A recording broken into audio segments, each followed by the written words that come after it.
Hey, thanks for stopping by. My name is Tyler, and today I want to talk to you guys and tell you how to pass your certified Kubernetes administrator on the first try. If you guys aren't following my channel, I did pass mine here last week. I got distracted because my solutions architect fell. I'll put that back up. Definitely leaving that in. All right, so again, I wanted to make a video and talk to y'all about what I used to study.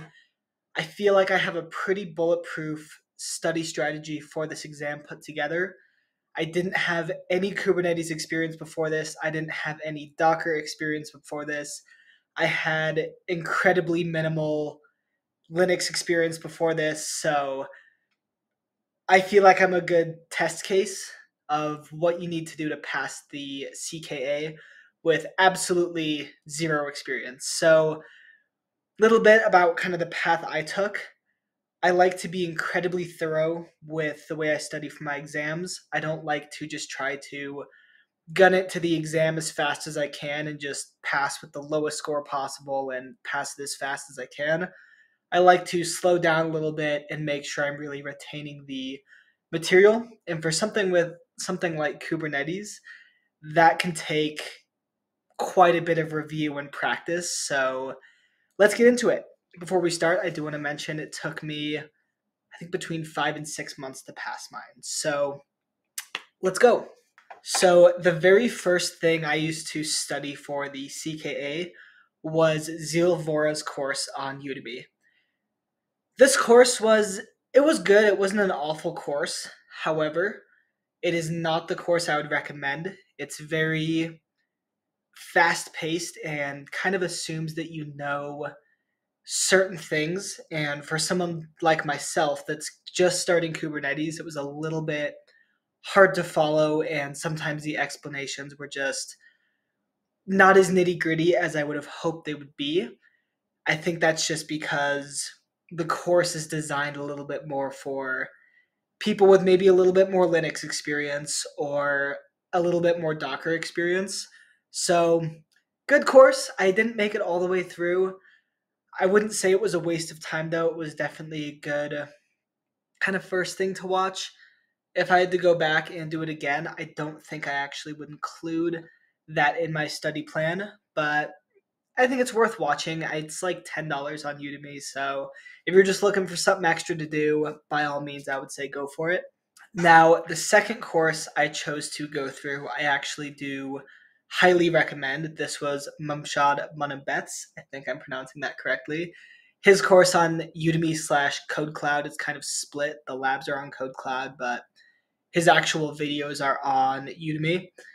Highly recommend this course. It was incredibly thorough. The labs were great. It held your hand through everything, which honestly I found super helpful. Even though it's like, as you get later into it, you might not need a step in a lab that tells you to show the pods that exist in the cluster. So, very beginner friendly. I don't have anything negative to say about it. Highly, highly recommend it. So I went ahead and watched that through once and did all of the labs. I didn't take notes or anything and just went through the labs once. I didn't really go back and revisit anything the first time around. So after watching Mumshad's course just one time through and going through the labs, I went ahead and actually went through this little textbook right here, this O'Reilly one. I think it was okay. It's kind of another one of those things where I don't think you need to go through it, but I know, especially for me, having another thing to just pound the information into my head was super helpful. I did like that it forced me to really slow down and read about the cluster components and the architecture and the best practices. So I think it's worth throwing in there. Once again, if it will just kill you to read the book, you can probably skip it, but I personally recommend that you at least. There it goes again. Hold on.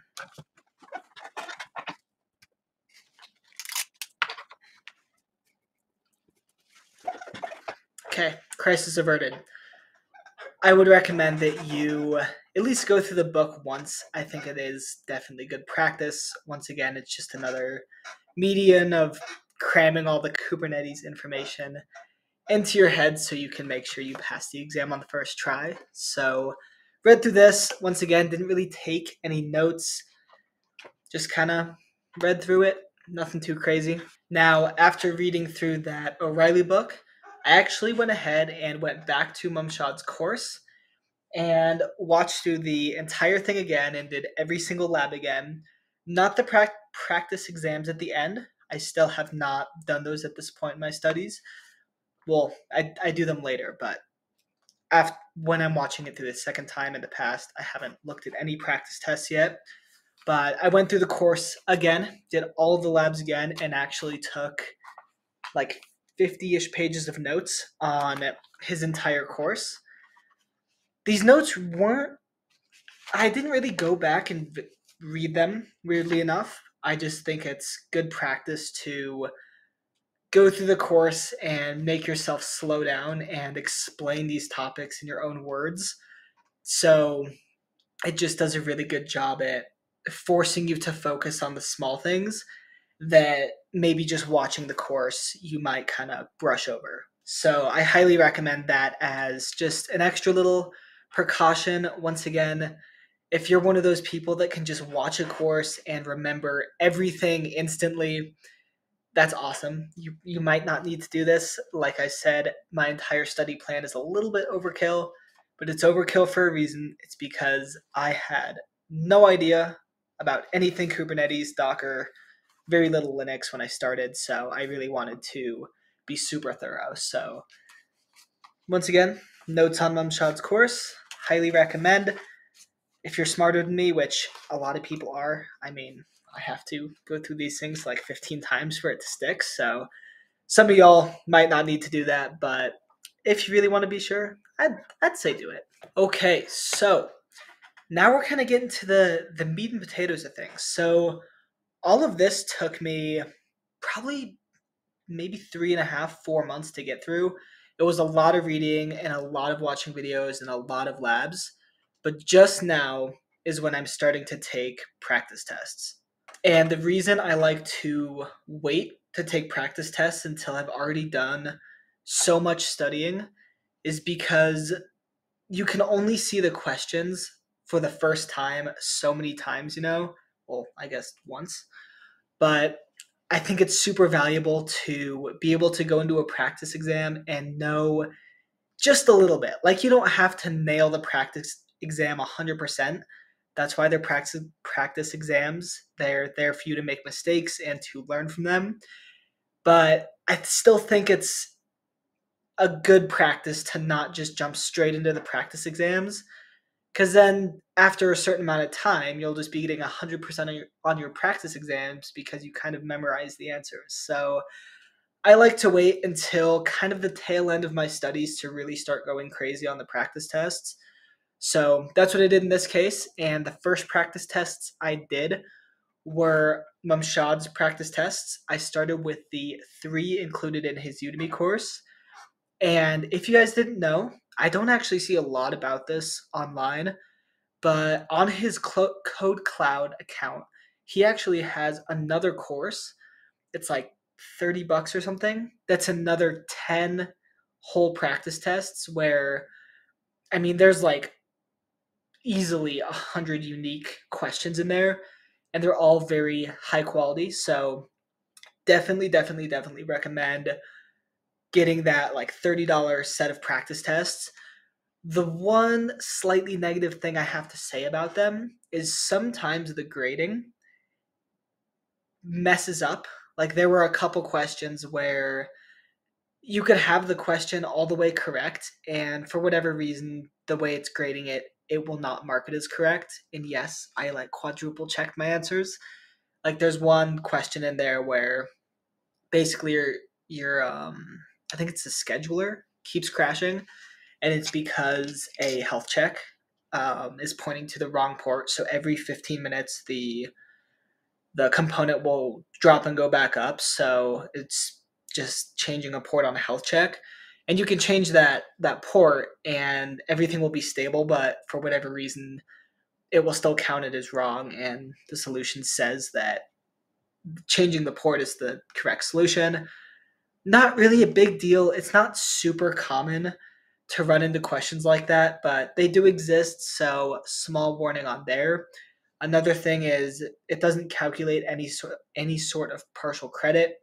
Once again, kind of a small thing. You can still manually tally it up if you would like to, but I think it's definitely worth mentioning. So I went ahead and I kind of sporadically did those practice tests. I did them like 6 days a week. I did a lot of those practice tests and just prepped through the questions and really made sure I knew how to troubleshoot a lot of different scenarios where something was broken. And I also was able to build out cluster components and cluster architecture as these questions would ask me. So I went through those. I don't know how many times. Basically until I was getting like 80s and 90s. So went through those a bunch of times, and then I went through the infamous Killer SH practice exam. It is only one practice exam. It doesn't have quite the scope of questions Mumshad's course has. However, I still like very highly recommend Killer SH. Yes, they're designed to be harder than the actual exam, and yes, you will feel definitely discouraged the first time you take that exam. But what makes them so beneficial to go through is it is the same interface as the actual exam. There are some very, very, very subtle differences, but effectively it is the exact same interface as the real exam. So it gets you a ton of great practice navigating that environment and understanding how it works and kind of finding the quirks in the environment. So, highly recommend those. In my experience, the first time I took a Killer SH exam, I treated it kind of like a real exam. I wasn't like fully locked in, but I was relatively focused. I did get like interrupted a few times, so not a true exam. But anyway, I got like a 40 out of 125 or something on my first round. So pretty abysmal score, but that's standard if you guys read through the forums. Like that's everybody's first experience on there. So super normal to score badly. So if you are at this point in your studies, don't even stress about it. Just go through it again. And in my case, what I did is I actually ended up buying 3 different sessions because I kept going through it until I was able to get like I think the highest I got was a 115 out of 125. And then my last I think 2 attempts were both above 110. So I basically went through them until I knew the Killer SH scenarios and I could execute them confidently. There were a few questions where I would skip over them because I was willing to take the points. Like, I don't remember if it was Mumshad's or in the Killer SH course, but installing etcd is a question that like one of those practice tests has. I've read that it doesn't come up in the exam. I don't know if I'm allowed to say if it does, but I can confidently say probably don't have to worry about that. So that was one of the questions that I just like skipped over and was like, if it comes up, I'll take the points because the process of installing etcd is not something that you can find in the Kubernetes docs, or at least I couldn't find the help page that explained it easily. And I knew it would just eat up way too much time to A, memorize how to do, and B, execute in the real exam. So I didn't get every single question perfect on the practice tests.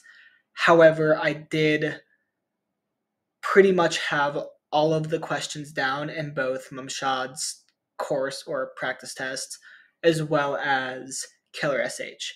And maybe the intricacies sometimes would trip me up, but the format of the questions I understood. Like if a service isn't talking to a deployment, one of the first things you're going to want to check is what is the services selector, What is it looking to expose?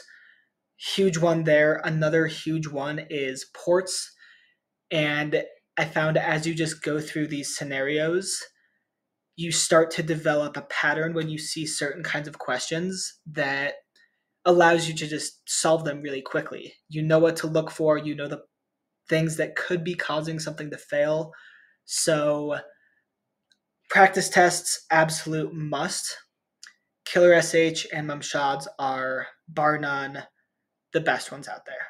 So that is pretty much all I used to study for the CKA. Once again, it took me between 5 and 6 months. And one more time, I'll just quickly list off all those things again if in case you forgot one. I did Zielvora's course. Wasn't horrible, it's worth a watch. Not my first pick though. And then I went ahead and went through Mumshad's course with no notes, just went through the videos and did all the labs, not the practice tests yet. I suggest waiting on those until you're pretty comfortable with the labs. After that, I went ahead and read this guy. Once again, pretty good read. I mean, it's not going to hurt you to read the book. Once again, if you're smarter than me and you can pick up information faster than me, you might be able to skip it, but I'm one of those people that likes to go completely overboard with studying, so I don't have a good chance of failure. After that, I went ahead and went through Mumshad's course again, all of the videos, and took notes on every single video. I think it is important that I didn't take notes on any of the labs because that would be insane. I mean, this thing would be like 3 times as long. But I did take notes on all of the videos and all the little bullet points he has. So I thought that was super helpful to get the conceptual knowledge locked in. And then I could focus more on applying that conceptual knowledge. So I recommend it. It is a time-consuming process and it is a lot of work. However, it forces you to slow down and truly understand everything that's going on in these videos. So I personally found it super helpful. So after these guys, I went ahead and did Mumshad's practice exams, both the 3 in his free course, and then also the 10 practice exams in his hidden little Code Cloud course. So definitely check out that set of 10 because it's a great selection of questions in there. Went through those for a while until they felt pretty good and not super scary. Then moved on to Killer SH, did that like 3 or 4 times until I was scoring very highly on them. I will note that so the first time I went through it, I treated it like a real test. I stopped myself after 2 hours. However, the second time I went through it, I didn't give myself a time limit. I just went as slow as I needed to go. I didn't worry about going fast. I just wanted to get every single point I possibly could. So I found that super beneficial so I could just take my time and really try my best to solve these super hard questions. So second time, didn't give myself a time limit. And then like the third and fourth time, I think I did like a hybrid approach where I would be very aggressively racing the clock. I wanted to try to get everything done within that 2-hour period. However, I still let myself go over because I just wanted to know if the knowledge was there, not necessarily if I could solve more questions in the actual exam and harder questions in the actual exam in 2 hours. I don't think you really need to be able to get like 100% on Killer SH in under 2 hours prior to taking the exam, but I would say you definitely want to be in a place where you're getting like 110, 115 in maybe like 3 hours or 2.5 hours would be awesome. I think is about what I averaged as far as time goes. So yeah, that about wraps it up. As always, if you guys have questions or recommendations for anyone else studying the CKA right now, by all means, drop them in the chat comments because I love talking to you guys and your advice is just as helpful as mine to anyone watching this video stressing about their CKA because it is an incredibly difficult and scary cert. Kubernetes is probably one of the sharpest learning curves I have experienced so far out of the 5 certifications I've gotten. So don't be too intimidated. Just take your time, go through the content. You can absolutely do it. You got it. But once again, thank you guys for watching. If you want to follow my degree-free journey in tech, subscribe. As always, thank you guys again for 1,000 subscribers. And drop a comment and like and all of that self-promoting stuff. So with that being said, thank you guys for watching. Have a great rest of your day.